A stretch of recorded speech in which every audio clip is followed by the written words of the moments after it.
Hello friends, welcome again to my YouTube channel. तो चलिए आइए अब हम नॉवल का पार्ट नंबर 5 स्टार्ट करते हैं। वीडियो को अच्छी लगी तो लाइक ज़रूर कीजिएगा। शान ईशा के बारे में सोच रहा था। ईशा ने जो भी कहा था शान समझ गया था कि ईशा सही कह रही है। उसे अपने छोटे बहन भाइयों के साथ ऐसा नहीं करना चाहिए।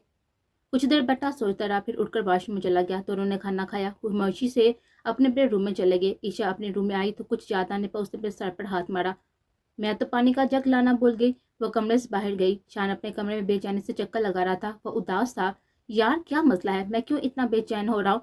उससे बात करने के लिए, उसके साथ वक्त गुजारने के लिए। हाँ मैं मानता हूँ आज पूरा दिन हमारी एक दूसरे से बात नहीं हुई, पर यह दिल तड़प क्यों रहा है उसके लिए। शान काफी देर से खुद से जंग लग रहा था। खुद को ईशा के ख्यालों से आजाद नहीं कर पा रहा था। इतने में उसको खटपट की आवाज आई। शान के चेहरे पर परेशानी की जगह मुस्कुराहट ने ले ली। ईशा जग ले जाना भूल गई। शान बड़बड़ाते हुए कमरे से निकलकर सीधा किचन में आ गया। ईशा ने अचानक शान को देखा तो घबरा गई। ईशा कुछ बोलती उससे पहले शान ने कह दिया, ईशा मूवी देखें। ईशा ने घड़ी की तरफ नजर डाली जो कि रात के 10 बज रही थी। फिर सामने खड़े शान की तरफ देखा जो उसी के जवाब का मुंतजिर खड़ा उम्मीद पर नजर से उसे देख रहा था। ईशा ने मुस्कुराते हुए हाँ कर दी। वो दोनों सोफे पर बैठ गए। शान ने एक अच्छी सी मूवी लगाई। दोनों ने हंसते खेलते मूवी देखी, फिर अपने अपने कमरे में जाकर सो गए। दूसरे दिन ईशा बहुत खुश थी क्योंकि आज वो अपने ससुराल जाएगी जहाँ पर एक पार्टी रखी गई थी वलीमे के तौर पर। वो नाश्ता बना रही थी। शान भी आ गया था। दोनों साथ बैठकर नाश्ता कर रहे थे। ईशा ने घबराते हुए पूछा, शान तुम्हें याद है ना आज हम बाबा के घर जाना है? हाँ मुझे याद है। तुम तैयार है ना? शाम को मैं ऑफिस से आ जाऊंगा तो चलेंगे। शान ने मुस्कुराते हुए कहा और ईशा कहती है ठीक है। इतने में दरवाजे पर दस्तक होती है। शान उठकर दरवाजा खोला। सामने दो मुलाजम हाथ में ढेरों सामान लिए हुए खड़े थे। ये सब क्या है? शान ने हैरान होते हुए पूछा। साहब ये बड़े मालिक ने सामान भेजा है और कहा है आज शाम को आप और बेगम साहिबा यही कपड़े पहने।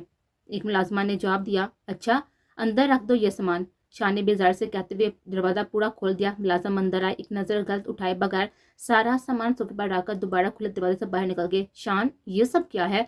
ईशा ने नासमझी से पूछा। शाह ने तंजिया कहा, तुम्हारे ससुराल से सामान आया है। आज शाम को हम दोनों को ये कपड़े पहनकर शिरकत करनी है। शान तुम इस तरह क्यों कह रहे हो कि वो तुम्हारे घर वाले हैं? तुम्हारी वजह से तो मेरा रिश्ता उनके साथ। ईशा ने जवाब दिया, हाँ मगर बाबा को तो बेटे से ज्यादा बहू अजीज हो गई है। शाह ने ईशा को नजर के हंसा में लेते हुए कहा, तुम ऐसी बातें तो ना करो। जो कर रही है ना तुम्हारी शादी की में खुश कर रही हैं। ओके मैं ऑफिस जा रहा हूँ। शान ने जान छुड़ाने वाले अंदाज में कहकर चला गया। उफ क्या करूं मैं इस नहरीले शहजादे का। ईशा सर पकड़कर बैठ गई। फिर कपड़े उठाकर अपने कमरे में ले गई। शान के सोफे पर छोड़ दिए। शान के कमरे में जाने की इजाजत ईशा को अभी भी नहीं मिली थी। ईशा ने कपड़े देखे तो वो ब्लैक कलर की खूबसूरत मैक्सी थी जिस पर सफेद नगों की कढ़ाई हुई थी। चुन वाली आस्तीन ने थी, उस पर भी सफेद नगों की कढ़ाई थी और साथ ब्लैक पजामा था। ईशा को ये कपड़े बहुत ही पसंद आए थे। शाम को शान घर आया तो ईशा तैयारी में लगी हुई थी। शान भी अपना सामान उठाए खामोशी से अपने कमरे में चला गया। कुछ देर के बाद शान ईशा को आवाजें लगा रहा था, ईशा आ जाओ यार देर हो जाएगी। कुछ देर के बाद ईशा की सैंडल से कटपट की आवाज आने लगी और शान ने कानों में गूंजी। मतलब वो सीढ़ियों से नीचे उतरी थी। शान की नजर सीढ़ियों की तरफ ही थी। ईशा को देखते ही शान की पलकें जैसे झपकना ही भूल गई थी। वो अपनी मैक्सी हाथ में पकड़े ऊंची हिल की सैंडल्स पाँव में पहनने में बड़ी नजाकत से नीचे उतरे थे। ईशा का पूरा ध्यान अपनी मैक्सी और हील पर था। जरा सी लापरवाही से वो गिर ना जाए। शान तो उसके सैर में खोसा गया था। शान को होश जब आया जब आखिरी सीढ़ी पर ईशा का पैर मुड़ा और वो गिरने ही वाली थी कि शान ने उसको गिरने से बचा लिया। अपनी बाहों के हसार में ले लिया। यकटा उसको देखे गया। शान का हाथ ईशा के कमर पर था। दूसरे हाथ से उसका हाथ थामा हुआ था और दोनों की नजरें मिली थी। शान के चेहरे पर खूबसूरत सी मुस्कुराहट थी। ईशा शर्म से लाल हो गई थी। उसने शान का ये रूप देखा ही कहाँ था। शान का मोबाइल बजा और शान होश की दुनिया में वापस आया। शान ने शर्म से लाल हुई ईशा को देखा, फिर अपनी पोजीशन को वो एक झटके से पीछे हटा। मैं बाहर वेट कर रहा हूँ, आ जाओ। उसको देखे बिना कहकर फोन कान से लगाता बाहर निकल गया। बाहर आते ही फोन पर बात खत्म करके शान ने जोर का हाथ अपनी कार पर मारा था। शिट क्या हो जाता है मुझे उसके सामने? क्यों सबको भूल जाता हूँ मैं उसके सामने? मैं उसको अपनी जिंदगी से निकालना चाहता हूँ और वो मेरे करीब होती जा रही है। नहीं मैं ऐसा नहीं होने दूंगा। वो कुछ सोचता हुआ घर में बैठ गया। कार स्टार्ट की तो ईशा भी जल्दी से आकर कार में बैठ गई। शान ने ईशा की तरफ एक नजर गलत डाले बगैर कार चला दी। शान तुम्हारा घर कैसा है? शान को संजीदा से बैठा देखा ईशा ने शान से पूछा, जा रही हो ना अपने ससुराल? अपनी आंखों से देख लेना। शान ने संजीदगी से जवाब दिया। ईशा फिर दोबारा कुछ ना बोली। कुछ देर के बाद शान ने कार एक आलीशान बंगले के दरवाजे के सामने रोकी थी। चौकीदार ने शान की गाड़ी देखकर मुस्कुराते हुए फौरन दरवाजा खोला और शान गाड़ी दरवाजे के अंदर ले आया। गाड़ी एक खूबसूरत लॉन के सामने रुकी थी जो कार्स खड़ी करने की जगह थी। शान कार में से नहीं उतरा था, बस अपने बंगले को कार में बैठे खामोशी से देखने लगा। ईशा खामोशी से शान को देखती रही। ईशा की नजर शान पर अभी पड़ी थी। वो सच में आज नहरेला शहजादा लग रहा था। नाक पर गुस्सा, 3 पीस सूट में वो शहजादा मालूम होता था। ईशा ने दिल में माशाल्लाह कहा था। ईशा को खुद की तरफ देखता पाकर शान ने कुछ बोलना ही चाहता। इतने में शफा, इशना, रजवान गाड़ी के पास आकर शोर करने लगे, भाभी आ गए। रजवान ने आगे बढ़कर ईशा की तरफ का दरवाजा खोल दिया। शान भी अपनी तरफ का दरवाजा खोल चुका था। दोनों कार से बाहर आ गए। इशना और शफा बारी बारी ईशा से गले मिली और अपनी प्यारी भाभी की खूब तारीफ भी की। भाभी को अंदर भी लेकर जाओ या यहीं से घर भेज दोगे। शान ने बर्दाश्त न हुआ तो वो बोल पड़ा। ईशा ने शान की तरफ देखा जो आंखों में गुस्सा लिए खड़ा था। उफ, पता नहीं इतना गुस्सा लाते कहाँ से, ये मजाल है जो किसी तमीज से बात कर ले, नहरेले शहजादे कहीं के। ईशा दिल में सोच पाई थी बात। भाभी, ईशा ने ईशा का कांधा हिलाया। ईशा एकदम होश में आई थी। चले ना भाभी, अंदर कहाँ खो गई हैं? चलो, ईशा ने कहा। भाभी आप भी चलें, रजवान ने अपने नहरेले भाई से कहा। तुम चलो, मैं आता हूँ एक जरूरी कॉल करके। शाह ने जवाब दिया। ओके भाई, जल्दी आना। रजवान कहकर अंदर चला गया और शाह ने किसी को कॉल मिलाई। एक ही पल पर कॉल उठा लेंगे। जी शान साहब, आज कैसे याद कर लिया इस नाचीज को? एक खुश एहलाक मर्द की आवाज़ थी। तुम्हें पता है ना कि मुझे फालतू बातें पसंद नहीं है। शाह ने चुबा चुबा कर एक लफ्ज अदा किया। ओहो, एक तो हर वक्त तुम्हारी नाक पर गुस्सा रहता है, थोड़ा हंस भी लिया करो, तुम्हारी खूबसूरती में कमी नहीं आ जाएगी। कॉल पर मौजूद शख्स ने शान को मजीद गुस्सा दिलाया। शाह ने गुस्से पर काबू पाते हुए कहा, देखो तुम्हारी फालतू बातें सुनने का मेरा मूड नहीं है। मुझे तुमसे एक काम है, कर सकते हो तो बताओ, नहीं तो किसी और से करवा लूंगा। अरे यार, तेरा काम और मैं ना करूं, ऐसे कैसे हो सकता है? चल बता, तेरा ये काबिल दोस्त किस काम आ सकता है? शाह ने सीधी अपने काम की बात की थी और जल्दी काम करने का क्या काल मुंतका कर दे।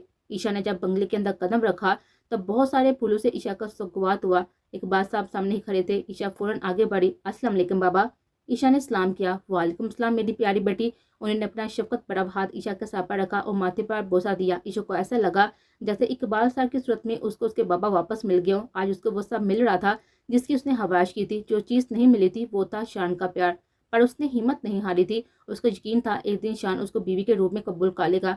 बाबा, मैं कैसी लग रही हूँ? ईशा ने बड़े मान से पूछा, जैसे वो शान के नहीं उसी के बाबा हों। माशाल्लाह, मेरी बेटी बहुत ही प्यारी लग रही है। ये कहते ही उन्होंने प्यार से ईशा को अपने साथ लगा लिया। फिर उनको बेटे का ख्याल आया। अरे, ये नहरेला बेटा कहाँ है मेरा? किसी के जवाब देने से पहले शान की आवाज़ हाल में गूंजी थी। अस्सलाम वालेकुम बाबा। इकबाल साहब ने इस्लाम का जवाब देते हुए खुशी से बेटे को गले लगाया। शान भी खामोशी से गले लग गया था और सामने खड़ी ईशा को देखा, जैसे कह रहा हो कि मैं भी अपने पापा से बहुत ही प्यार करता हूँ। बाबा मुझे माफ़ कर दे, मैं आपको बहुत ही सताता हूँ ना, आपकी बात भी नहीं मानता। शान ने छोटे बच्चों की तरह अपने पिछले बर्ताव के लिए माफ़ी मांगी। वो अभी भी उनके गले लगा हुआ था। इकबाल साहब ने प्यार से शान के माथे पर बोसा दिया। बेटा, मुझे तुमसे कोई भी शिकायत नहीं है। मैं जानता हूँ मेरा बेटा गुस्से का तेज है पर दिल का बुरा नहीं है। शान ने मुस्कुरा दिया। बाबा, I love you too my नहरेले शहजादे। इकबाल साहब ने प्यार से कहा। अरे, अब सब अंदर भी चलें, कब से सब खड़े पाँव दुख के हैं मेरे। शफा के पापा सब हंस दिए। ईशा को शान का घर बहुत ही पसंद आया था। वहाँ पर एक बड़ा लाउंज था। वहाँ पर मैरून कलर के नरम नरम सोफे लगे हुए थे जो बहुत ही खूबसूरत थे। सब उन्हीं सोफे पर बैठे बातें करते। सोफे के सामने बड़ी सी एलईडी लगी हुई थी जो एक साइड पर लाइन से 3 कमरे थे। दूसरी तरफ थोड़ा सा आगे जाकर किचन मौजूद था जो बड़ा और कुशादा था। एक तरफ सीढ़ियाँ ऊपर की तरफ जा रही थी। ऊपर भी 4-5 कमरे थे। पूरा घर खूबसूरत फूलों से सजा हुआ था। रंग बिरंगी लाइटें हर तरफ अपनी रोशनी बखेर रही थी। पार्टी का एहतमाम घर में रखा गया था। मेहमान कम होने की वजह से खाना भी घर पर ही पकाया जा रहा था। नौकरी की फौज किचन में जोरों शोर से खाना पकाने में लगे हुए थे। आहिस्ता आहिस्ता मेहमान आना शुरू हो गए थे। इकबाल साहब अपनी लाडली बहू को सबसे मिलवाने में मसरूफ हो गए थे। रजवान, अशना, शफा अपने अपने दोस्तों के साथ खुश गप्पों में मसरूफ थे। ईशान हर चीज़ से बेनियाज अपने मोबाइल में पबजी गेम खेलने में मसरूफ था। शान के नेचर से हर कोई वाकफ था, इसलिए किसी ने कुछ भी नहीं कहा, पर सब हैरान जरूर थे कि शान जैसे नकचढ़े उल्टे दिमाग वाले को इतनी अच्छी लड़की कहाँ से मिल गई, और मिल भी गई तो उस सरपीरे से शादी कैसे के लिए मान गई। पर किसी में भी पूछने की हिम्मत ना थी। ईशा सबसे बहुत अच्छी तरह मिल रही थी। सब उसके इलाक से बहुत ही मुतासर हुए थे। शान गेम खेलने में मसरूफ था जब एक लड़का उसके पास आ गया। हेलो ब्रो, क्या हाल है? ठीक, शान ने मसरूफ से अंदाज में जवाब दिया। ब्रो, तुम्हारी बीवी तो बहुत ही प्यारी और आदत की भी अच्छी है, तुम जैसे बंदे को कहाँ से मिल गई? शान ने मोबाइल से नजरें उठाई। अपने काम से काम रखो और मेरी बीवी को घूरना बंद कर दो, वरना तो मैं तुम्हारी बीवी देखने लायक भी नहीं छोड़ूंगा। शान ने एक एक लफ्ज चबा चबा कर कहा और वहां से चला गया। वो लड़का अपना सा मुंह लेकर आ गया था। मेरी मत मारी गई थी जो उस साइको से बात करने चलाया। वो लड़का भी बड़बड़ाते वहां से चला गया था। शान सीधा ईशा के पास आया जो इकबाल साहब से बातों में मसरूफ थी। ईशा, घर चले? ईशा से पहले इकबाल साहब ने जवाब दिया, बेटा इतनी जल्दी, अभी तो खाना भी नहीं खाया। बाबा हम घर पर खा लेंगे, आपको पता है ना कि मुझे नहीं पसंद ये सब। शाह ने बेजारी से कहा, हाँ बेटा मुझे मालूम है मेरे नहरेले बेटे को ये सब नहीं पसंद, पर बेटा बहू तो पहली बार आई है ना, मैं उसको कुछ खिलाए बगैर कैसे भेज दूँ। तुम थोड़ी देर रुको, मैं खाना लगवाता हूँ, खाना खा कर जाना। इकबाल साहब खाने का इंतजाम देखने चले गए थे। शान तुम इतने बेजार क्यों हो, देखो ना कितना मजा आ रहा है, पापा ने जहाँ मुझे सबसे मिलवाया, सब लोग बहुत अच्छे हैं, सबने मेरी तारीफ की, सबको मैं बहुत अच्छी लगी, और तुम्हारे भाई बहन उन्होंने तो। ईशा चुप। उससे पहले कि शान और ईशा कुछ बोलते, शान की आवाज ने उसको चुप करवा दिया था। शान ने ईशा का बाजू पकड़कर अपनी तरफ खींचा और उसके लबों पर अपनी शहादत की उंगली रख दी। शान ने ईशा की आंखों में आंखें डालकर कहा, ईशा एक लफ्ज और नहीं, तुम्हें पता है ना कि मुझे ज्यादा बोलने वाले लोग पसंद नहीं है। ईशा सांस रोक के शान को देख रही थी। शान के एकदम इतने करीब आने से ईशा की बोलती तो वैसे ही बंद हो गई थी। इसी पर दोनों की ही नजरें मिली थी। शान के कान में किसी ने सरगोशी की, भाई ये पब्लिक प्लेस है। शान होश में आया, बिना कुछ कहे ईशा को छोड़ दिया। मैं पानी पी कर आती हूँ। ईशा ने अपनी रुकी हुई सांसें बाहर करके घबराते हुए कहा और वहां से चली गई। रजवान ने शान को कोहनी मारी, क्या भाई पब्लिक प्लेस में रोमांस शुरू कर दिया। रजवान तुम पिटोगे मेरे हाथों से, शान ने गुस्से में कहा। तो रजवान हंसते हंसते वहां से चला गया। थोड़ी देर के बाद सबने खाना खाया। ईशा की तो हिम्मत ही नहीं हो रही थी शान से दोबारा नजरें मिलाने की। शान को भी दोबारा मौका नहीं मिला था उससे बात करने का। आहिस्ता आहिस्ता सारे मेहमान चले गए। बाबा अब हमें भी इजाजत दें। शान घर जाने को तैयार खड़ा था। बेटा रुक जाती आज। इकबाल साहब का बड़ा दिल था वो अपने बेटे बहू के साथ कुछ और वक्त गुजारे। नहीं बाबा ये नामुमकिन है, आप जानते हैं ना, प्लीज जाने दे। अच्छा ठीक है जाओ, ख्याल से जाना। इकबाल साहब ने एक प्यार से कहा। भाई भाभी को तो छोड़ दे यहाँ, आज आप चले जाएं। इशना ने ईशा का हाथ पकड़कर कहा, हाँ भाई भाभी को तो छोड़ जाएं। अब शफा और रजवान भी बोले और ईशा शान के जवाब की मुंतजिर थी। शान को तो ऐसा लगा जैसे किसी ने उसकी जान मांग ली हो उसे। नहीं ये भी यहाँ नहीं रुक सकती, मेरा दिल नहीं लगता उसके बिना घर में। शान के दिल की बात अनजाने में जुबान पर आ गई थी और शान ने ईशा का हाथ पकड़कर इकबाल साहब को खुदाफिज का और लंबे लंबे कदम चलता हुआ बाहर चला गया। ईशा भागने के अंदाज में चलती चली गई थी क्योंकि शान ने अभी भी ईशा का हाथ पकड़ा हुआ था। गाड़ी के पास पहुंचकर शान ने ईशा का हाथ छोड़ा और गाड़ी में बैठने का इशारा करके खुद भी ड्राइविंग सीट पर बैठ गया। ईशा के बैठते ही शान ने गाड़ी स्टार्ट कर दी। चौकीदार ने जल्दी से दरवाजा खोला और शान ने गाड़ी बाहर निकाली और अपने घर की तरफ रवाना हो गया।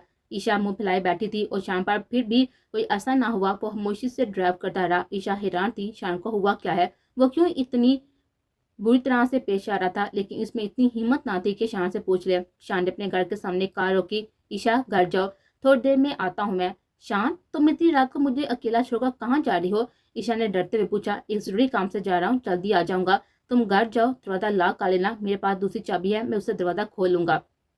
शान ने ईशा के डर का अंदाजा करते हुए नरमी से ईशा को जवाब दिया। ईशा असबाब में साह हिलाते हुए घर से बाहर निकल गए। शान उसको जाता हुआ देखता रहा। ईशा ने भी घर के दरवाजे पर पहुंचकर शान को देखा। शान ने फौरन नजरें हटाई। ईशा भी घर के अंदर चली गई। शान ने एग्निशन में चाबी घुमाई और गाड़ी स्टार्ट करते हुए गाड़ी आगे बढ़ा दी।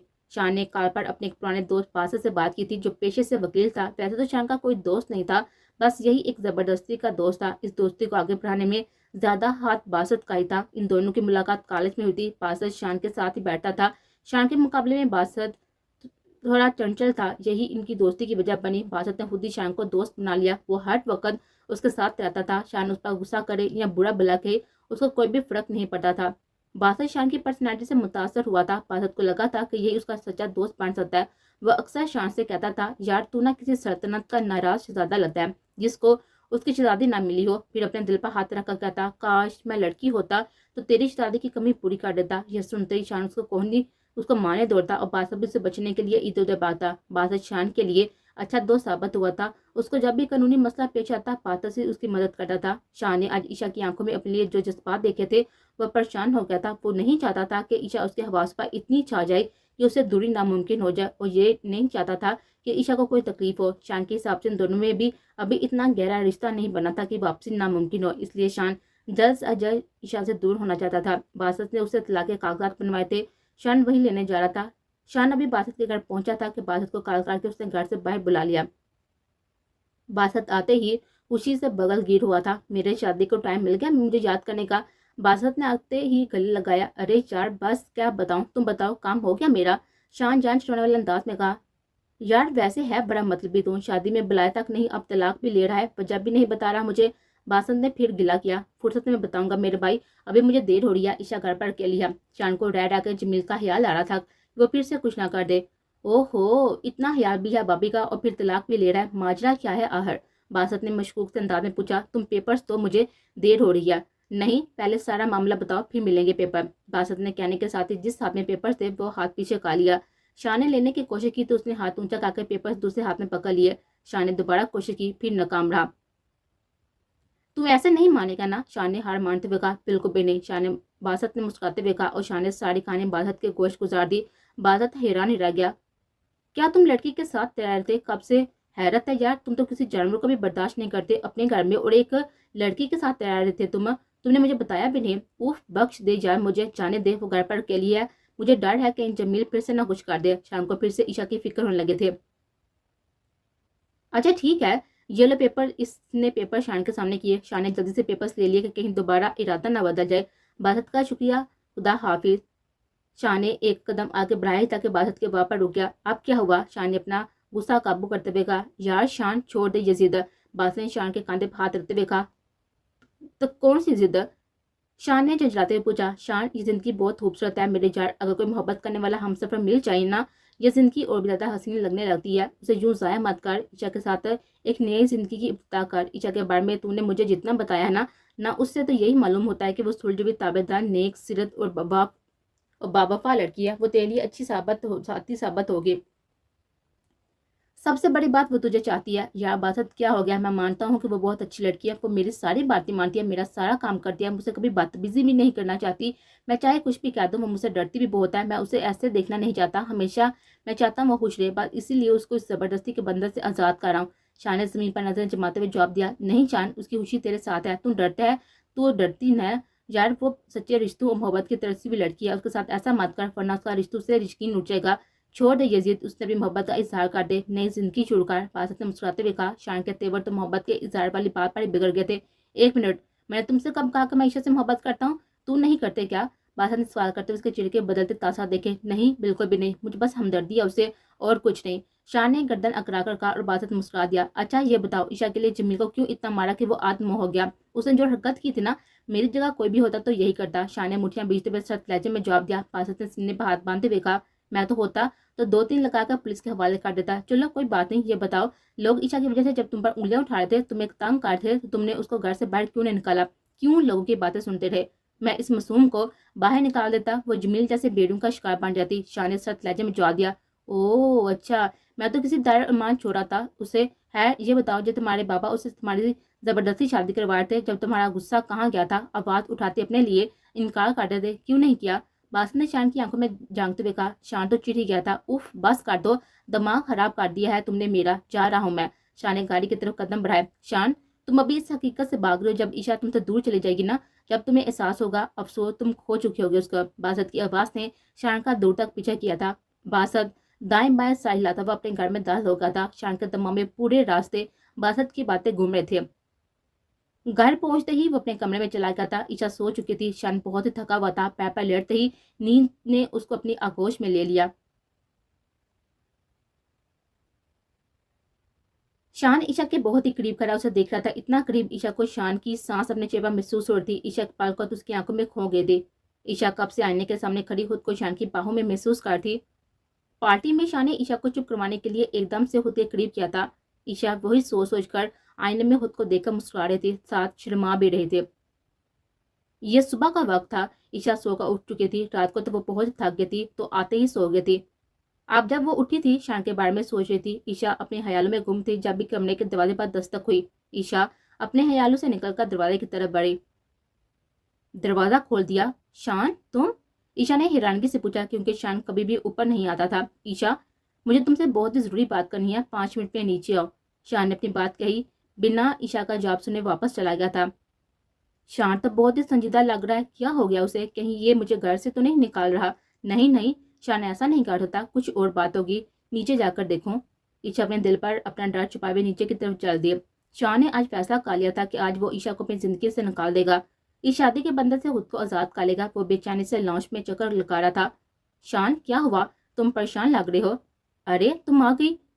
शान ईशा की तरफ बढ़ा और उसका हाथ पकड़कर उसे सोफे पर बिठा दिया। ईशा खामोशी से सोफे पर बैठ गई। शान उसके बराबर में बैठ गया। ईशा के सामने पेपर्स रखे। ईशा, इन पर दस्तखत कर दो।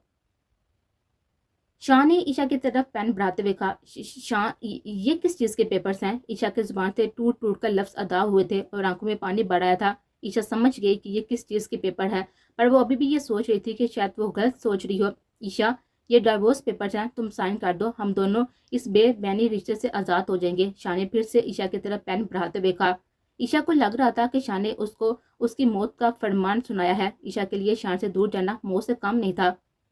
वो बेयकीनी से शान को देख रही थी। सामने बैठा वही शख्स था जिसने उसको हर सर्द गर्म से बचाया था, इस दुनिया के बेड़ियों से उसकी हिफाजत की, और अब वही शख्स आज उसको अपने साय से महरूम करा था, अपनी महफूज पनाहगाह से उसे बेदखल कर रहा था। ईशा को सोचों में खोया हुआ देखकर शान ने उसका हाथ थाम कर पेन उसके हाथ में थमा दिया था। साइन करो, 7 तेवरों के साथ कहा। शान ने ईशा की ये टूटी फूटी हालत बर्दाश्त नहीं हो रही थी। वो उसकी आंखों में आई हुई नमी दे चुका था। ईशा ने मरे मरे हाथों से पेन पकड़ा और फिर इन कागजात पर झुकते हुए कागजात पर पेन की नोक रख दी थी।